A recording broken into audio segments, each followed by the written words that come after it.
साथियों, सभी साथियों को मेरा नमस्कार। साथियों, अभी बीते 2 दिनों में उत्तर प्रदेश के अंदर शिक्षा क्षेत्र में काम करने वाले हमने अपने 2 शिक्षक साथियों को खोया। वे शिक्षक साथी आज हमारे बीच में नहीं रहे, लेकिन जिन परिस्थितियों में वे हमारे बीच से गए, शायद उस पर आज पूरे शिक्षक समाज सहित, उत्तर प्रदेश सहित पूरे हिंदुस्तान के 143 करोड़ लोगों के लिए ये सोचनीय विषय है। अगर मैं पहली घटना की बात करूं, यानी कि मैं 1 तारीख की बात करूं, गजरोला थाना क्षेत्र के यानी अमरोहा ज़िले के एक गांव के अंदर स्कूल के हेडमास्टर ने अपने स्कूल के क्लासरूम में फंदा लगा के जो है खुदकुशी की।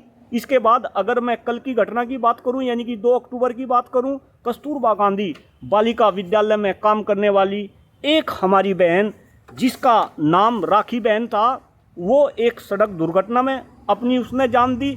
लेकिन ये दोनों घटनाएं क्यों हुई, कहीं ना कहीं हमें इसके पीछे भी जो है सोचना पड़ेगा, इसके पीछे क्या कारण रहा और आगे ऐसी घटना ना हो, इसके लिए हमें काम करना पड़ेगा। साथियों, अगर मैं 1 तारीख की घटना की बात करूं, मैं गजरोला की बात करूं, जो हमारे साथी थे संजीव कुमार, जिन्होंने खुदकुशी की और खुदकुशी के अंदर जो सुसाइड नोट उन्होंने लिखा और जिस तरीके की एफआईआर दर्ज कराई गई, उस एफआईआर के अंदर उनके बेटे ने जो एफआईआर में लिखा, शायद वो अपने आप में चौंकाने वाला है।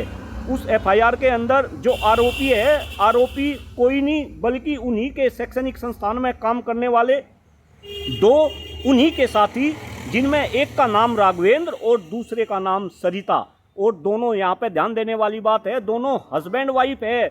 उन पर आरोप लगाया गया कि कहीं ना कहीं वे उन्हें प्रताड़ित करने का काम कर रहे थे। और प्रताड़ित क्यों कर रहे थे? क्योंकि जो मृतक, जो आत्महत्या करने वाले साथी है संजीव कुमार, वे कोई साधारण शिक्षक नहीं थे। आप जरा ये भी बात ध्यान रखें, उन्हें राज्यपाल और मुख्यमंत्री ने जो है पुरस्कृत किया था, यानी कि शिक्षक समाज में उनकी एक अलग पहचान थी। और उनके ऊपर कहीं ना कहीं जो स्कूल के अंदर मिड डे मील आता है, उसमें भ्रष्टाचार करके, और वे दोनों आरोपी, और इसमें तीसरा आरोपी जो बीएससी मैडम है, जो एक महिला है, वो कहीं ना कहीं भागीदारी की मांग कर रही थी।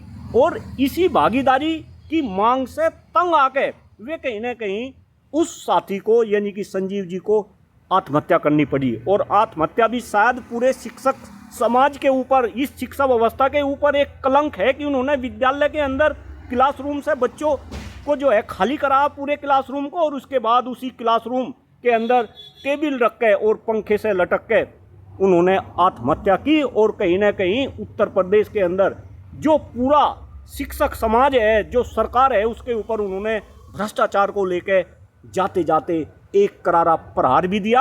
और कहीं ना कहीं ये बताने की कोशिश की कि अगर इसी तरीके का भ्रष्टाचार, इसी तरीके की प्रताड़ना एक सही इंसान को मिलती रहेगी तो फिर कैसे काम चलेगा। जो उन्होंने अपने सुसाइड नोट में लिखा, मैं उसको पढ़ के सुना रहा। मैं अपने साथी अध्यापकों राघवेंद्र, सरिता सिंह और बीएसए मैडम से दुखी होकर आत्महत्या कर रहा हूँ। राघवेंद्र और सरिता मुझे गाली गलौज करते हैं, उनकी यातनाओं से अच्छा मर जाना है। मैं उनकी दबंगई 2 अप्रैल 2019 से झेल रहा हूँ। ये एक शिक्षक के सुसाइड नोट में है। कहीं ना कहीं इस पर हमें चिंतन करना पड़ेगा। दूसरी घटना कल की है।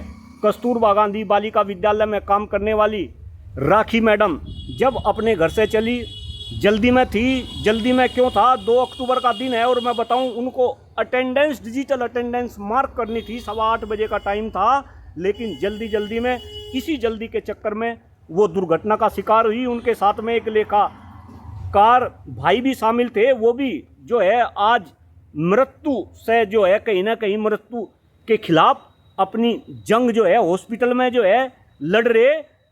क्यों उस साथी की दुर्घटना में मौत हुई, इस पर भी कहीं ना कहीं हमें सोचना पड़ेगा। डिजिटल अटेंडेंस, मैं यहाँ पे एक बात और याद दिला रहा कि ये डिजिटल अटेंडेंस केवल और केवल शैक्षणिक संस्थानों की अगर बात करें, कस्तूरबा गांधी बालिका विद्यालयों में ही है। अभी आपने देखा होगा जब दूसरे विद्यालयों में, प्राइमरी में, माध्यमिक में ये डिजिटल अटेंडेंस की सरकार ने शुरुआत की थी तो सारे के सारे शिक्षक एकजुट हो गए थे। पूरे उत्तर प्रदेश में एक जबरदस्त आंदोलन हुआ था और सरकार को कहीं ना कहीं अपने निर्णय को वापस लेना पड़ा था। लेकिन कस्तूरबा गांधी बालिका विद्यालय जो पूरे उत्तर प्रदेश सहित पूरे देश में चल रहे, इनमें जो काम करने वाले कर्मचारी है या शिक्षक है वे तो भाई पहले से ही प्रताड़ित है। मैं तो कई बार अलग अलग मंचों से इनकी आवाज़ उठा रहा, 10-10, 15-15, 20-20 हज़ार रुपये में ये काम कर रहे हैं। अगर मैं इस बहन की भी बात करूं, मैंने पता किया इस बहन की जो अकाउंट में सैलरी आती थी वो मात्र 9,400 रुपये सैलरी आती थी।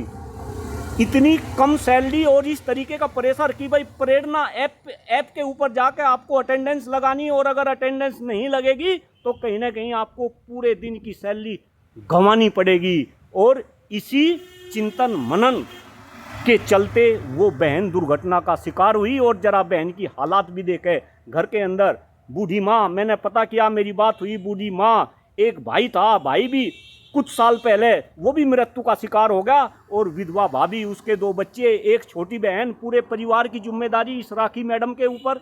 कैसे काम चलेगा, कैसे आर्थिक सहयोग मिलेगा, कौन सहयोग देगा?